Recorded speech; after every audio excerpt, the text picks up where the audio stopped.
Model building.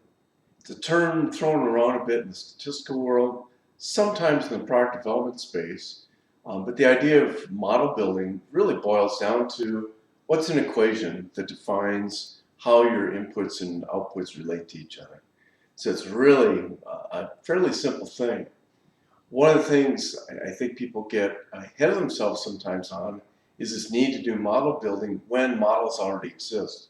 So you need to look at the science or the physics behind whatever you may be working on and try and best understand what's already existing. That's the shortest path to understanding, is to leverage already existing information.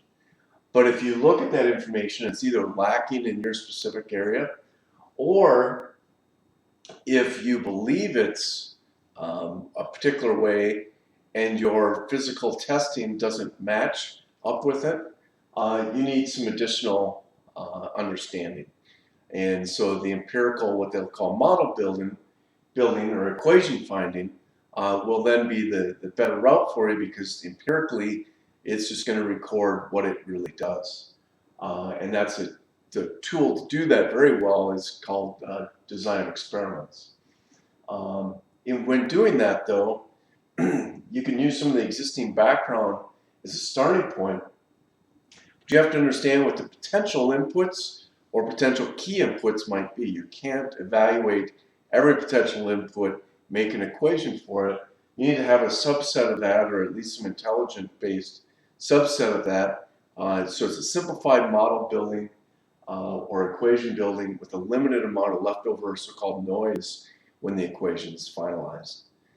So that's a little bit about what model building is. It's trying to find an equation.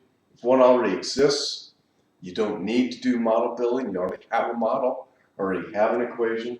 But if you need to find an empirical equation because of complexity or poor behavior of your system, then it's trying to narrow in on some inputs, maybe on the range of 3 to 7 items is a good number to understand well enough the behaviors of your system for predictability and design control. If you'd like help with a model building situation you have, it could be historic data or an opportunity where you can create some new data. Either one, we can help you with that model building so that you can better understand your design, your process, and better predict not only your own satisfaction with the design, but ultimately your end user's satisfaction with that design. If you'd like some help, give us a call at Perry Solutions. We'd like to help you with your model building experience.